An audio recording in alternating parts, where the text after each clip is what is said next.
আপনারা জানেন যে আগামীকাল ঢাকা বিশ্ববিদ্যালয়ের কেন্দ্রীয় ছাত্র সংসদ নির্বাচন যেটি ডাকসু সেটি অনুষ্ঠিত হচ্ছে।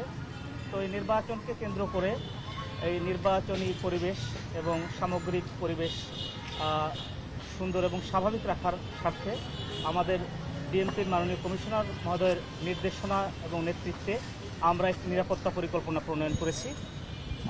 সেটি আজকে ভোর ৬টা থেকে আমাদের সেই নিরাপত্তা পরিকল্পনা অনুযায়ী আমাদের ডিপ্লয়মেন্ট শুরু হয়ে গেছে ইতিমধ্যে।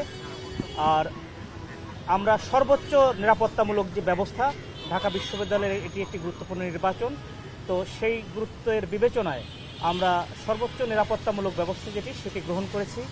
আমরা আশা করছি আমাদের পুলিশ এবং ঢাকা বিশ্ববিদ্যালয়ের যে প্রক্টোরিয়াল বডি আছে এদের সামগ্রিক এবং আপনাদের সার্বিক সহযোগিতায় আসন্ন যে নির্বাচন সেটি শান্তিপূর্ণ এবং নির্বিঘ্ন পরিবেশে অনুষ্ঠিত হবে।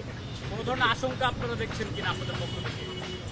আমরা এখনও তেমন কোনো আশঙ্কা আমরা লক্ষ্য করছি না, তবে আমাদের নিরাপত্তামূলক ব্যবস্থা যেটি আমরা সব কিছু মাথায় রেখে আমাদের নিরাপত্তা পরিকল্পনা করতে হয়, তো আমরা সেটি সব কিছুকে মাথায় রেখেই আমাদের নিরাপত্তা পরিকল্পনা আমরা সাজিয়েছি।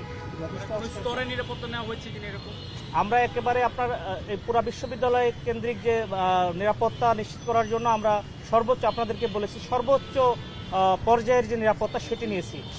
আমাদের এই সুইপিং থেকে শুরু করে আমাদের চেকপোস্ট কার্যক্রম, আমাদের পেট্রোল, আমাদের ভোট কেন্দ্রিক যে নিরাপত্তা সব ক্ষেত্রেই কিন্তু আমাদের ডিপ্লয়মেন্ট আছে। আমরা আশা করছি যে নিরাপদ এবং নির্বিঘ্ন পরিবেশে আসন্ন নির্বাচনটি অনুষ্ঠিত হবে। ক্যাম্পাসে বহিরাগত প্রবেশে কি ধরনের?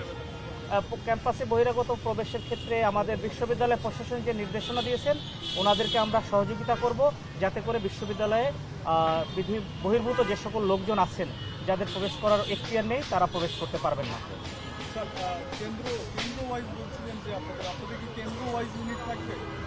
আমাদের কেন্দ্রের ভিতরে নয়, কেন্দ্রের বাইরে আমাদের ডিপ্লয়মেন্ট থাকবে, কেন্দ্রের নিরাপত্তা নিশ্চিত করবে। Thank you.